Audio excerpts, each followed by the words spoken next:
Γεια χαρά σε όλους. Ένα καινούριο βίντεο. Είναι ένα ραφάκι για μικροεργαλεία με 2 σιρταράκια. Δεν προορίζεται για το δικό μου εργαστήριο, αλλά για το χώρο ενός φίλου που είχα επισκεφτεί πρόσφατα και είχε κάτι αντίστοιχο από άλλα υλικά. Εγώ το έφτιαξα από ξύλο και συγκεκριμένα από scrap κομμάτια ξύλου, δηλαδή από ρετάλια που είχα από άλλες κατασκευές. Έχει γίνει εξαιρετικά ανθεκτικό, παρότι προορίζεται για μικροεργαλεία, δηλαδή τέτοιου τύπου, ώστε να αποθηκεύονται εύκολα, να μπορεί να έχει πρόσβαση άνετα ο άνθρωπος που τα χρησιμοποιεί. Και έχω φτιάξει και 2 σιρταράκια, ένα λίγο πιο βαθύ, ένα λίγο πιο ρηχό, αρκετά φαρδιά έτσι ώστε να πάρει λίγο πιο μεγέθη εργαλειάκια τα οποία θα προεξήχανε στα ράφια. Έχει βαφτεί με σπρέι και έχω περάσει και βερνίκι από πάνω. Μπορώ να πω ότι είμαι ικανοποιημένος από την κατασκευή. Σίγουρα έχει κάποιες ατέλειες, σίγουρα κάτι μπορούσε να γίνει αρκετά καλύτερα. Παρ' όλα αυτά πάμε να δούμε μαζί το βίντεο. Ελπίζω να το βρείτε ενδιαφέρον. Πάμε.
Σε αυτό το σημείο έχω σημαδέψει πού θα μπουν οι αποστάτες, οι οποίοι θα είναι και οι ορθοστάτες για τα επόμενα κομμάτια από πάνω.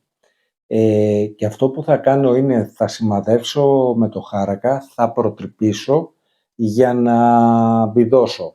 Ο λόγος που θα χρησιμοποιήσω βίδα είναι να επιταχύνω τη διαδικασία, γιατί πρέπει να το κάνω πιο γρήγορα, και η βίδα θα δώσει μια επιπλέον δύναμη στήριξη στα ράφια, γιατί δεν γνωρίζω πόσο βάρος θα μπει. Μπορεί να μην είναι πολύ, όμως μπορεί να χρειαστεί να μπει και λίγο μεγαλύτερο βάρος. Τα ξύλα είναι μαλακά, οπότε καλό θα ήταν να σιγουρέψουμε την αντοχή τους. Πάμε να το δούμε.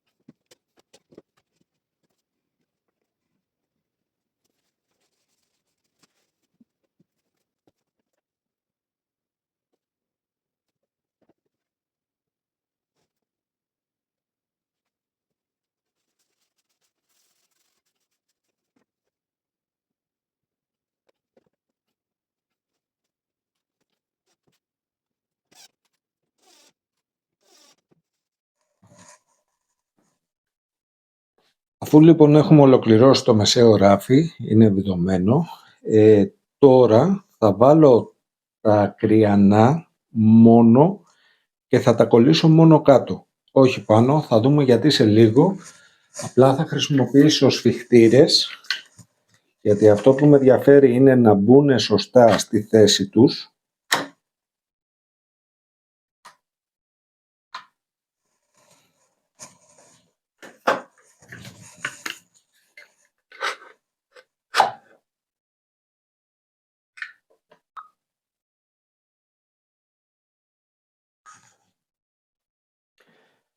Αφού αφήσαμε την κόλλα μία μέρα να τραβήξει καλά, τώρα θα αφαιρέσω τους σφιχτήρες και θα δούμε στην πορεία τι θα κάνω.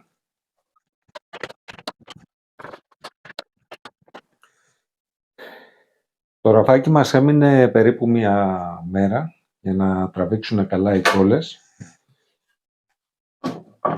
και αφαιρώντας τους φυκτήρες, τα πλαϊνά είναι στη θέση τους, απλά θα κάνουμε μία μικρή ενίσχυση. Πάμε να το δούμε. Αυτό λοιπόν που θα κάνουμε για να ενισχύσουμε, γιατί το κομμάτι που θα πάει από πάνω θα βιδωθεί από πάνω. Εδώ όμως επειδή δεν είχαμε τη δυνατότητα να το βιδώσουμε, ναι μεν έχουμε κρύψει τις βίδες του από κάτω κομματιού, ήθελα απλά να το ενισχύσω, οπότε επέλεξα την επιλογή των pocket holes. Είναι η ασφαλέστερη και μπορώ να πω ότι είναι σχεδόν το ίδιο σε δύναμη βίδωμα. Είναι δηλαδή μια συσκευή η οποία βάζει την τρύπα υπογωνία έτσι ώστε να μην μας βγαίνει η βίδα από κάτω. Και θα δούμε και πώς θα τις κρύψουμε.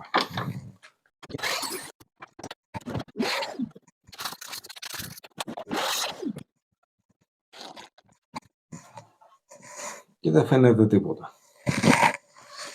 Πάμε να κάνουμε το ίδιο για την άλλη και προχωράμε. Και πάμε τώρα να δούμε πώς θα καλύψουμε αυτές τις τρύπες. Υπάρχουν αυτά τα plugs, είναι τάπες ειδικά σχεδιασμένες για τα pocket holes και μπαίνουν ακριβώς εδώ που έχει γίνει η τρύπα. Εμείς για να διασφαλίσουμε ότι θα μείνει στη θέση του, θα βάλουμε λίγη κόλλα. Μπαίνουν σχετικά σφινωτά, παρόλα αυτά όμως, καλό είναι να είμαστε διασφαλισμένοι. Λίγη κόλλα, δεν χρειάζεται πάρα πολύ.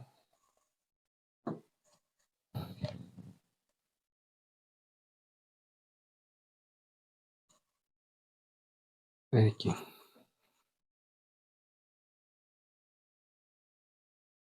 Ένας τρόπος να τα πιέσουμε είναι να πάρουμε μια ξυλουργική ράσπα με δόντια για να μας κάνει λίγο κόντρα και να το πιέσουμε πιο κάτω.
Και τώρα έρθει η ώρα να συναρμολογήσουμε τα συρταράκια.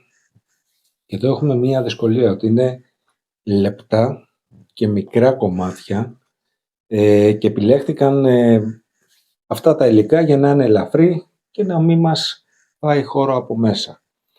Οπότε ο μόνος τρόπος για να τα συναρμολογήσω είναι να χρησιμοποιήσω super cola, μια κυανοακριλική, έτσι ώστε να δέσουν γρήγορα τα πλαϊνά, και στο πίσω μέρος μπορώ να χρησιμοποιήσω, μάλλον στο μπροστά μέρος όταν σηκωθεί το σερτάρι, να χρησιμοποιήσω ξυλόκολλα ταχείας πήξεως, ώστε να μου δώσει ταχύτητα στο χρόνο κατασκευής, και από εκεί και πέρα για να είναι γερό το σιρτάρι θα βάλουμε ξυλόκολλα που θα είναι πολύ ισχυρή σίγουρα στον πάτο. Οπότε το σιρτάρι μας θα δέσει. Να πούμε βέβαια ότι είναι ένα σιρτάρι μικρό για μικροαντικείμενα, ελαφριά και όχι heavy duty. Δεν θα ήταν μια καλή επιλογή κατασκευής για κάτι τέτοιο. Και πάμε να το δούμε.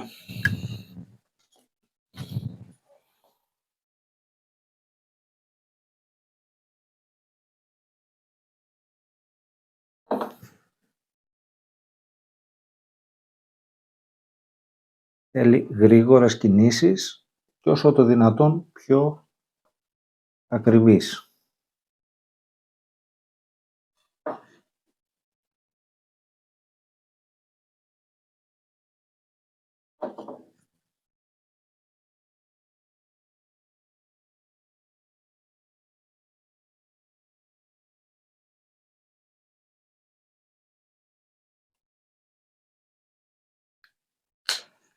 Ωραία.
Και αφού έχουμε αφήσει την κόλλα να τραβήξει αρκετά, πάμε τώρα να βάλουμε γύρω-γύρω για να βάλουμε το πάτο. Αυτό θα δέσει το σιρταράκι και όπως είπαμε και πριν, δεν είναι heavy duty σιρτάρια, είναι τύπου μοντελισμού.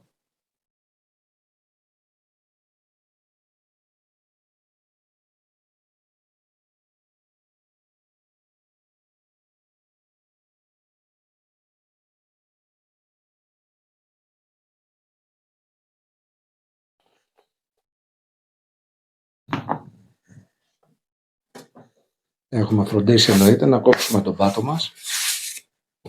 Δεν ξέρω πώς ακούστηκε αυτό, αλλά αυτό πρέπει να κάνουμε.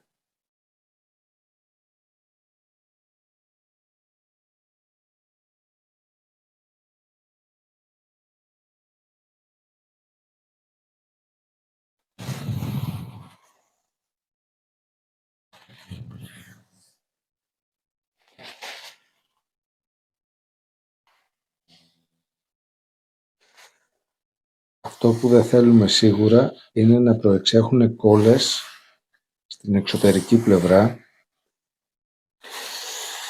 Μπορούμε βέβαια να το τρίψουμε, αλλά καλό είναι να τα σκουπίσουμε, είναι πιο γρήγορη διαδικασία. Το βάζουμε στην άκρη με ένα...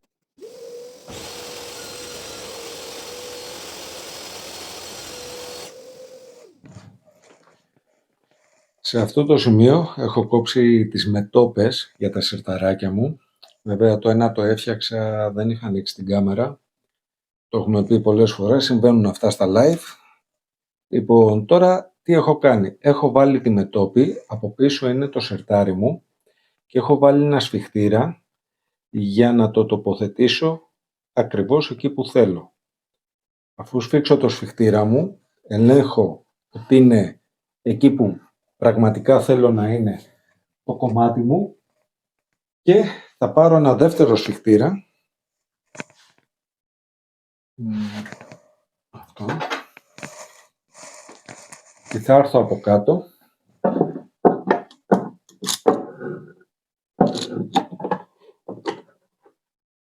και θα πιάσω τη μετόπη μου στο σιρτάρι.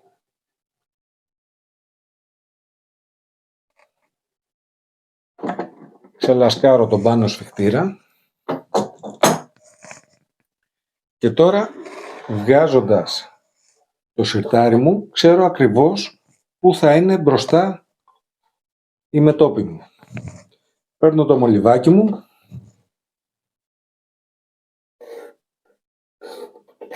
τραβάω γραμμούλες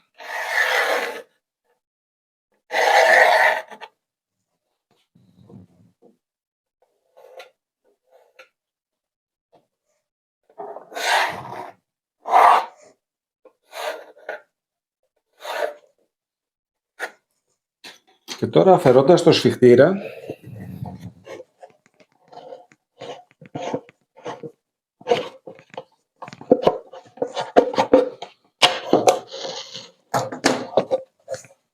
έχω ακριβώς το περίγραμμα, όπως το έβγαλα, της μετώπης και του συρταριού. Παίρνω λοιπόν την κόλλα μου,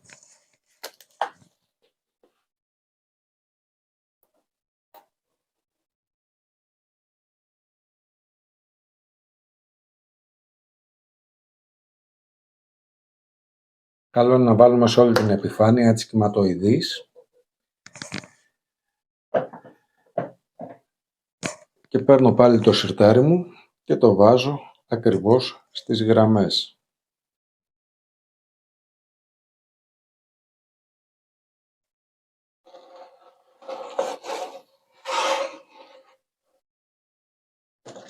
Σφιχτήρα.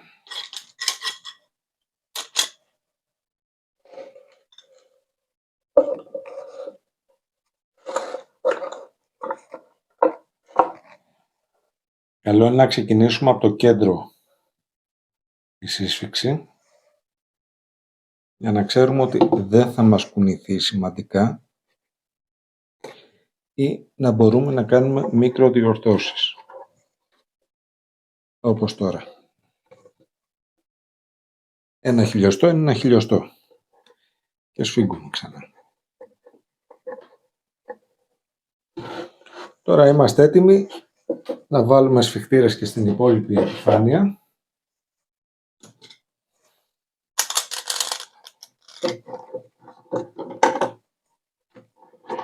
Ξεκινώντας από τη μέση προς τα δεξιά και προς τα αριστερά.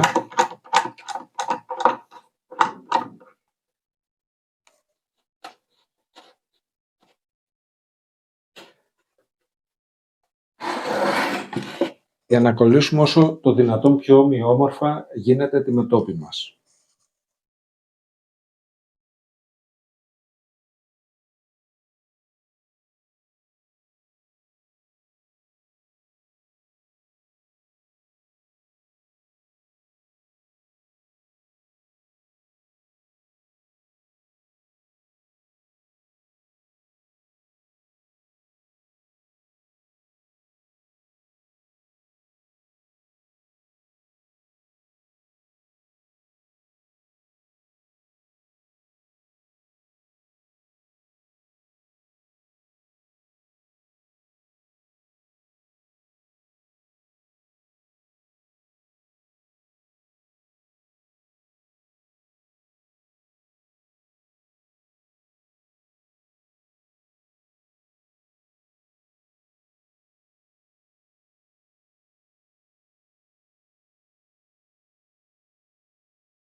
Η τελευταία πινελιά είναι να μπει η πλάτη στο επιπλάκι μας.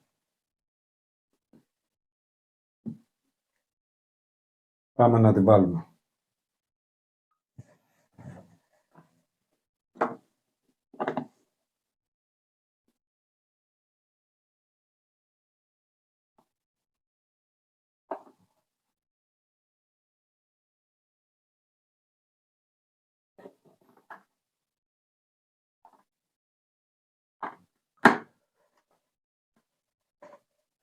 Εφόσον λοιπόν τοποθετήθηκε και η πλάτη, από εδώ πρέπει να σας χαιρετήσω, πρέπει να κλείσουμε το βίντεο. Να ευχαριστήσω όλους για το χρόνο σας, ελπίζω να το βρήκατε ενδιαφέρον. Αντρέα, ελπίζω να σε υπηρετήσει για πάρα πολλά χρόνια στο χώρο σου. Να ευχηθώ καλή συνέχεια, θα τα πούμε σε ένα επόμενο βίντεο. Γεια σας.